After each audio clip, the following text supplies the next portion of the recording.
What if instead of me just telling you what to do in Banff, you got to sit in on an actual planning conversation with a real traveler? Like the real back and forth, the questions, the tweaks, the wait, should we actually do that moments? Welcome back to the Banff Travel Podcast. I'm your host, Celine Brewer, and today I'm trying something a little different, and I'm super excited to give this format a try. Today I'm going to share an actual conversation with a client that's planning a trip to Banff.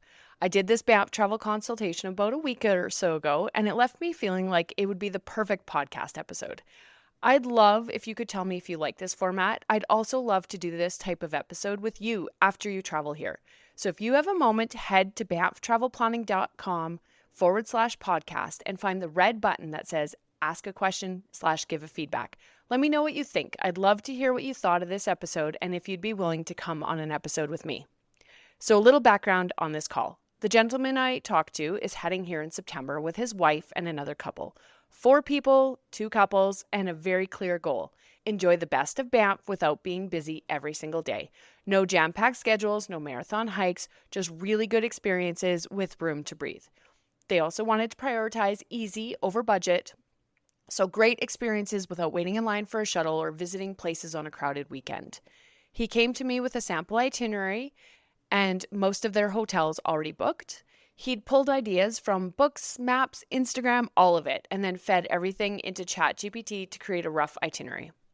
But there were some things I wanted to refine, some September-specific gems I wanted to make sure they didn't miss, and a few moments I think you're going to find really useful, whether you're planning a similar trip or not. So today, you're getting a front row seat to that whole conversation. Here's how that conversation went. I usually take notes, so you don't have to take a whole lot. And then I will send you a full email after the fact with everything we talked about. Yeah, why don't we go through day by day? Okay. We can talk through it and I'll offer All some right. suggestions and then Okay. so what time do you know what time your flight will arrive? We haven't Okay. bought our flights yet, but in looking in general, it looks like we're going to get in noon to Okay. 2 o'clock into Calgary. Yeah. So really, we're going to get into Calgary and just head on up to Banff. So I was going to suggest that based on what you had sent me, that maybe you move that Bragg Creek, Elbow Falls stuff to your day in Calgary if you really wanted to go there. So I think your best bet at that point is to get out of the city, get to Banff and, maybe do a nice walk around, stretch those legs after traveling all day. Beautiful river walks. You guys can even just walk Banff Avenue up to the Cascade of Time Gardens, or along the river to Bow Falls, like whatever you guys want, but lots of options for nice walks in Banff. Okay. I was also thinking that if you guys felt like it, sometimes the first day is a really great day to do like the gondola because it kind of gives you that perspective of the whole area from up high. If we let's just say we get into Calgary at 2 o'clock. By the time we get a car, yeah, you're probably looking at probably 2 4:30. hours. That's 4:30. For sure. Yeah. So what I was thinking is like, if you got in at noon, if you're there by 2, maybe do a short walk, maybe you go up to the Banff Gondola for dinner or something in the evening, right? If you're there at 4:30, then I would probably just check in and. Okay. If we do the gondola, if we want to get there early and you say, hey, let's do the gondola, how much time you'd say, hey, look, you need 2 hours to do this? Yeah, it depends if you guys are going to eat. If you're going to eat up there, obviously you'd want that extra time for that. I would say an hour to an hour and a half for the top of the gondola. It has a really lovely boardwalk up there that you can walk to the end of and back. So probably 2 hours max. Okay, so then the next day you are talking about visiting Two Jack and Lake Minnewanka. And then obviously you have the Banff Gondola that day too, which is also a great idea, depending on what you do the day before. You also have the Bow Valley Parkway to drive. So are you looking to go out first thing in the morning? Right, so let me just tell you how I got this. Totally. We had taken when we looked at everything from Instagram to reading books to whatever, we just found everything that looked like, hey, you got to do this. We took it all, we loaded it all up, we came up with where we were going to stay and threw it into ChatGPT. And this is what it came up with the schedule. So I got no problem if you do one versus the other or any order. That's just its version of saying, hey, look, this is how I would do this. And Right. I haven't spent hours planning this itinerary. So you can say, you don't want, as I said, depending on the day of the week, you might say, hey, you want to do this one in the middle of the week. So this is just Yep. the places. I don't Okay. care what we do. Yeah, And yeah, we yeah. don't care in what order. Okay. The reason why I say that is because you're also going to drive the Bow Valley Parkway on the Saturday when you go see Morant's Curve. So, like, it doesn't really make sense. The only reason I was asking is if you were specifically getting up early in the morning to go, like, look for wildlife. I thought maybe you wanted to go do it twice. So that was kind of No, what I was questioning. Okay. no.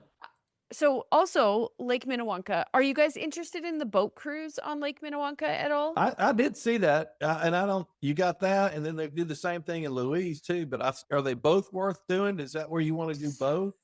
So canoeing would be in Lake Louise. There's an Okay. actual like motorized boat tour that goes on Lake Minnewanka. So they have different options throughout the day. I think they even have a beer cruise later in the day. So there's some Yeah. different options you can do with Lake Minnewanka. I find it fairly interesting. They talk about the area. They talk about like Lake Minnewanka is a dammed lake and all of that kind of stuff. There's some history there with the old resort still under the lake and stuff like that. So Yeah. if you're into that, I think it's well worth doing the Minnewanka cruise. What I typically tell people is if you're going to go up to Jasper, I wouldn't recommend doing that boat cruise along with this boat cruise because that can feel like Okay. same. Yeah. But if you guys are not, and so I think the Lake Minnewanka cruise is very scenic. It's only an Okay. hour. It's well worth it. Okay. Definitely want to do that midweek, which this is a Thursday. That's great. You don't just want to be fighting traffic there. Okay. I would probably take out the Bow Valley Parkway in that instance, and we'll move that down to when you go to Lake Louise.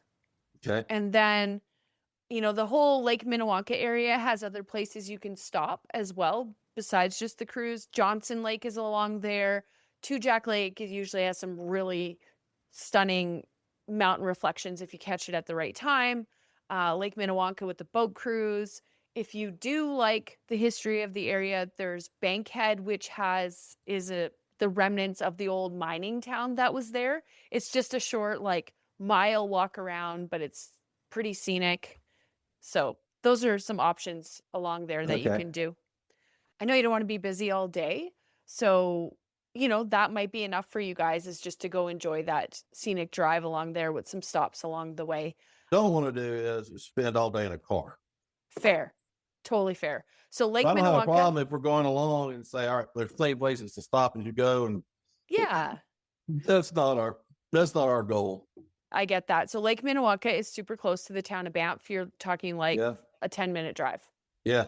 Okay. So make your stops, enjoy that.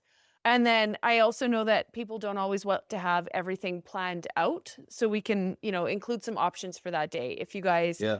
felt like Okay. going up to Sunshine Meadows, or if you wanted to leave it for a different day, that one would be a hike. There's a really easy hike you can do there. So have you read about Sunshine Meadows at all? Has that come across your radar at all? I don't know whether that one came across my radar or not. Okay. I've read so much stuff. Yeah, I know. So there's so many different, as I said, there's some different ones. So I don't have a problem with anything you suggest.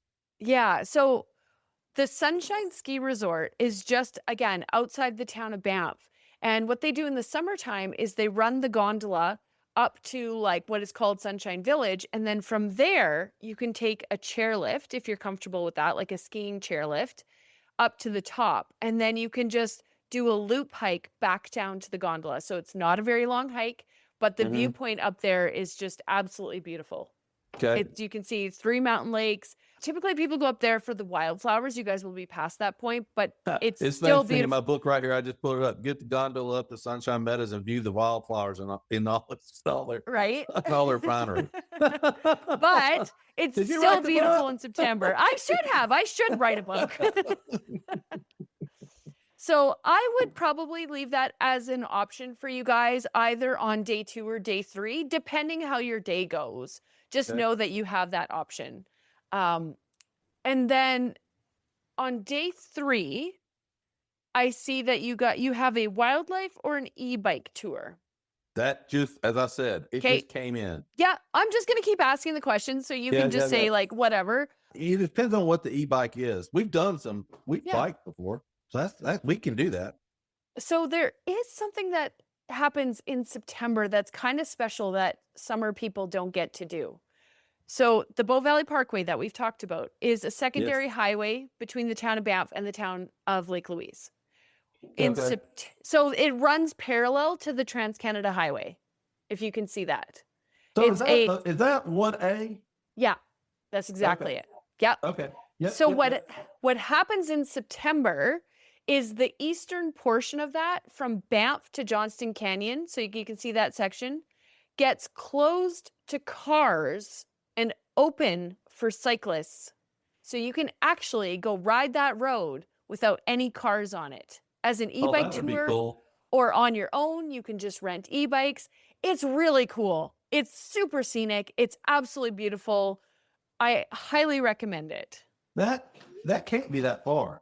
So it's roughly 21 kilometers, so 13 miles each way, because you have to, because you'll do Vermilion Lakes Road. So the bonus is you get to ride Vermilion Lakes Road. So you're going past those 3 mountain lakes, and then you get on to the Bow Valley Parkway, and there's trains that go by. It's just, I think it's wonderful. That would be something our group would do, especially if we could get our heads some e-bike. So you would leave from the Banff train station and you can get e-bikes right there. You'll literally cross the road and be on the pathway.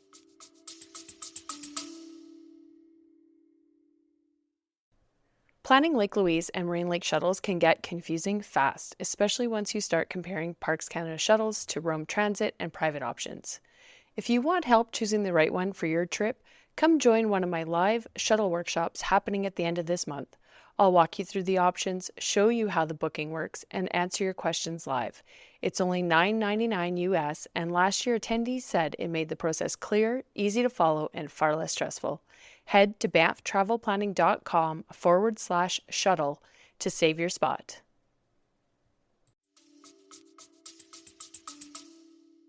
Yep, I see what you're talking about.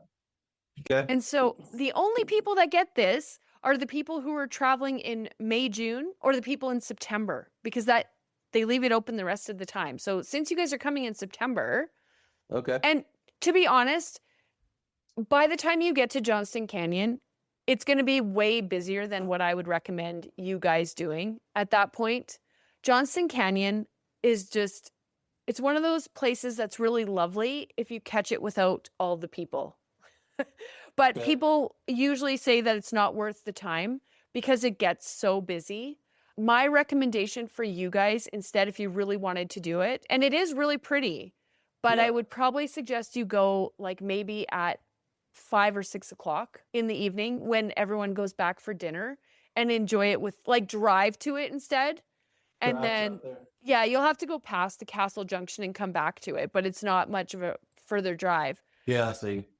But you guys will enjoy it so much. That's 13 miles round trip, or is that one way? That's one way. Okay. But you'll be on e-bikes. And you don't have to go the whole way to Johnston Canyon if you're not hiking it. Yeah, or you just pick up to where you stop. You pick a good stopping point and come back. Yeah, totally. Okay, all right. Because the Bow Valley Parkway, like riding that whole way and back, that's going to be a fairly big activity for that day. Like you guys will probably want to like hang out a bit. Have hot springs somewhere on here. On that same day. Yep. Yeah. Is that fun? I'm going to be honest. The Banff Hot Springs, actually, they're under renovations right now. I haven't seen what they look like. They were supposed to open early this year and they're not open. The problem with the Banff Hot Springs, it's basically like sharing a giant hot tub with, all of your friends from Banff. Yeah. Hey, I don't have to do it. I just, as I said, really put it in here. And that wasn't one of the things that we put on our list. And I don't know that we would I've been to hot springs in Iceland, which were awesome. Right. And I think I've passed on them everywhere else I've been. So the Banff Hot Springs are not going to compare to what you did in Iceland. I have also been to several of the hot springs in Iceland, and this is not going to feel natural like that. So we'll pass you guys are going to drive part of the Bow Valley Parkway, so you're still going to get that potential for wildlife viewing on your way. You're going to go up to Moraine Lake. You're going to need a shuttle. So you have Parks Canada shuttle here if that's what you want to take. There are a couple of different options that you could do. So the Parks Canada shuttle, the reservations open on April 15th, and I will send you more information Yeah. about that. So don't worry about that. And We I'm don't actually, mind spending a little money if it makes our life a little easier. okay, if you want to make your life easier, I would probably just book a different shuttle, like with Moraine Lake Bus Company. You can pick how long you want to be there. They'll take you there, drop you off. You'll know what time you're heading back. I like Parks Canada because it's flexible and cheap. So it works for people who want to go on big long hikes and they don't know how long they're going to want to be there. If you guys are up for like maybe a short hike, like maybe you're going to walk the lakeshore, you're going to go up to the rock pile, you're going to see this iconic view, maybe you're going to walk the lakeshore. You probably want, maybe 2 hours there. Yeah. That's easy to book with somebody like a Moraine Lake Bus Company to know, okay, we have 2 hours here, then they're going to pick us up. You have no lineups. They'll take you back to your car. Okay. We're going to prefer to have somebody on our schedule than doing that. I see this as you guys, and correct me if I'm wrong or if this doesn't sound like what you'd want to do, but you're going to drive from Banff. You're going to drive the Bow Valley Parkway. You're going to make the stops that you want to do. You'll know what time your reservation is with the Moraine Lake Bus Company. Let's say you guys make it for, I don't know, like 11 o'clock or something. So you take your time getting there. You go to the Lake Louise Ski Resort. You catch the shuttle with them up to Moraine Lake. You have a couple of hours. We can talk about lunch and stuff like that. Yeah. But, you have a couple hours in Moraine Lake. You go up to the rock pile. Maybe you walk the lakeshore. And then they're waiting for you in the parking lot. You go back to the ski resort. You get your car. At this point, we're talking about what? 1 o'clock-ish. You guys could do the Lake Louise gondola if you wanted to. But I would recommend you just driving to Lake Louise. Go to the Fairmont. And then... You're a bit early for check-in, but you should still be able to park at the Fairmont at that point, right? And then enjoy the Fairmont. Okay. You can walk the lakeshore at Lake Louise. It's absolutely beautiful.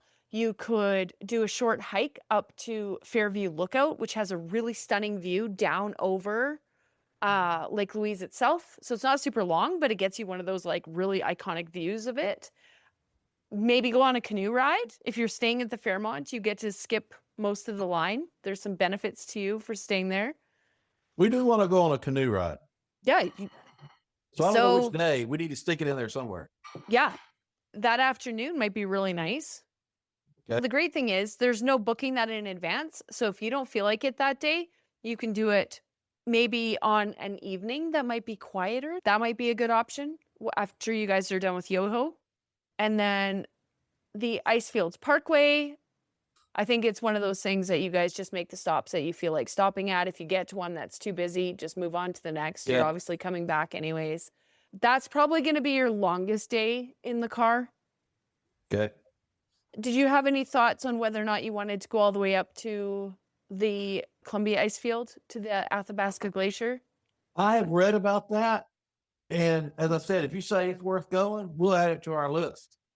So it can be quite touristy, like going on to the big Ice Explorer truck onto the glacier.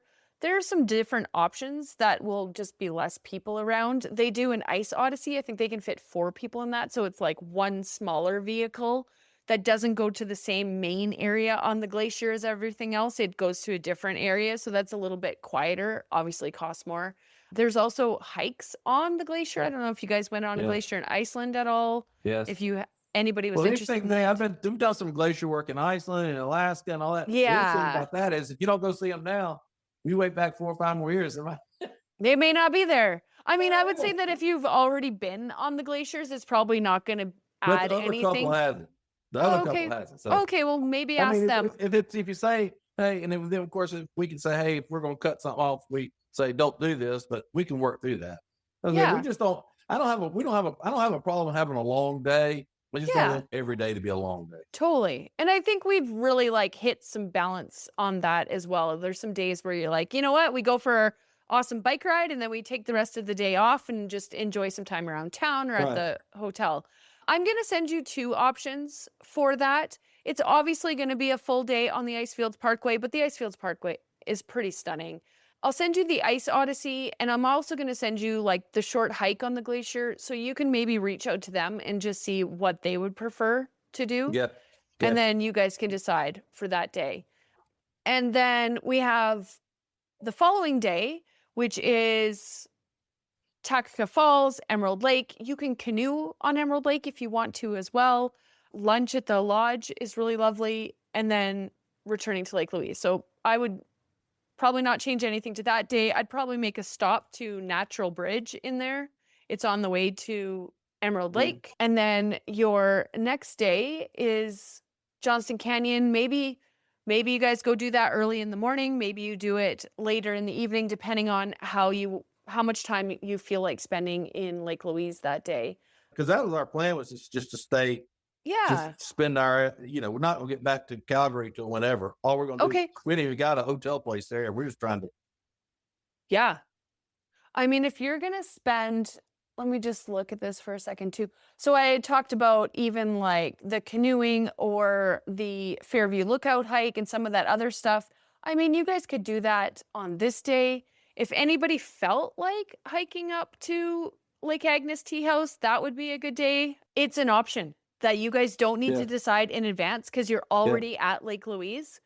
If somebody feels like spending the morning at the brand new spa at the Chateau Lake Louise, they can do that. If you feel like someone wants to go and take the hike, you can do that. If somebody wants to do the shorter hike, that's there. If somebody wants to canoe, they can do that. So it's all there. The hotel is right on the lakeshore. So I like to set people up with, here's your options. You can decide that day, which is really lovely.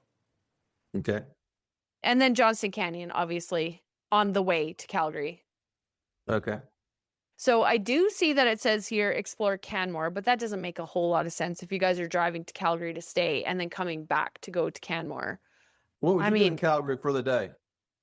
Hey, I don't have a problem saying there's not enough. We just need to find another place to stay up there. We'll stay up there for. The main reason was going down to Calgary was all the flight options leave early. Okay. Yeah. So we just figured we wouldn't want to. So we were going to go ahead and get down there so we didn't have to wake up at the crack of dawn from up here to drive down there. Yeah. Because they all leave early. So that makes was sense. the only reason. But you might say there's a better place to stay outside of Calgary, and that's where we need to go. I mean, if it was me, in all honesty, I would spend more time in the mountains than I would in Calgary. Like, I wouldn't go back there just to spend a day there. If you guys wanted, you guys could drive to Canmore and get yourselves closer to Calgary, which is only an hour and 15, right? What's in Canmore? Well, just shops and stuff? I live in Canmore, so.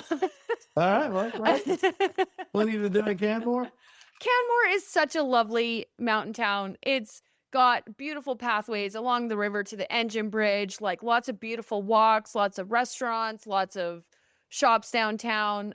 There's some pretty great hiking if you felt like doing that. You could do a river float from Canmore, like all of those things in the mountains. Hey, look, our planes will depart at 12. There's stuff here 12, 1 o'clock. Yep. So if we left, how long does it take to get from Canmore to the airport? An hour and 15. That's not, that's reasonable. So I would like definitely we need to go back, check out the shape out there instead of staying in Calgary.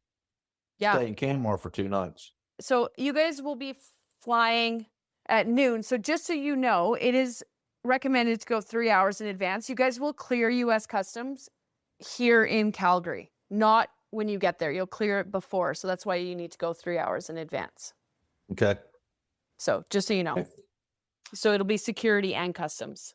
So you just need to give yourself enough time for that. That just means we be there at 9 o'clock. So we're not leaving before 8. So we're good. Yeah. Maybe a little early just to give yourself some time to return the car and stuff like that. But definitely I would spend a couple of nights in Canmore. So we'd have all day in Canmore, find someplace nice to eat on our last night, and we'd be good. Totally. You could do the river float in Canmore. You could, if you wanted to do a spa day, there's a brand new Nordic spa here in Canmore that just opened up. Okay. You could go into Kananaskis if you felt like it. Especially if you want to look for wildlife, you could take a scenic drive down into Kananaskis. So plenty of wildlife float. Is that really just floating, or is that actual? Yeah. So that one is just river floating. If you want to do whitewater rafting, you can also do that from Kananaskis. But we can river float, meaning we're just going to get on there and just slide down the river for how long is that trip? I think they do different options of like an hour or 2 hours.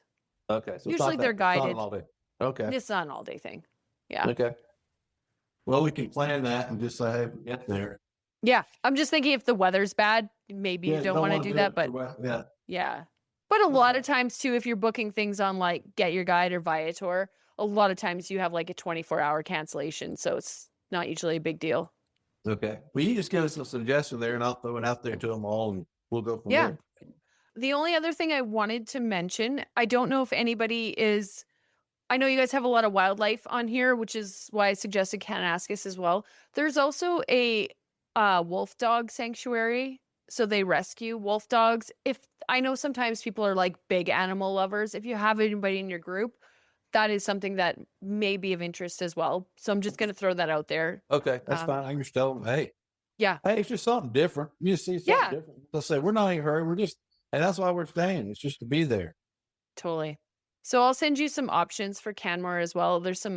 I'll send you some really nice walking trails. I'll send you an idea for the hotel. You can pass that along. I'll also send you a quick, like, if I was going to Kananaskis for the day, this is what I would do.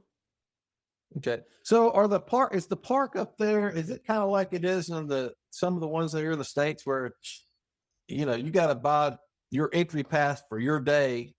No, there's forever. No, there's no reservations. So there's no limit to the number of people that can go into Banff. You can buy your park passes in advance. You can buy them just as you're driving through. You'll pass through the Banff Park gate, so you can do that.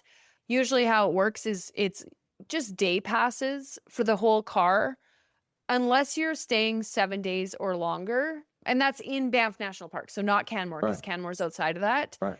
At that point, it becomes just more value to just buy the annual pass. I know it seems silly. Why would I buy an annual pass? But the price just ends up being the same. Price, but at some point in time, it's like, hey, I'm going to do this, whatever. Just get it.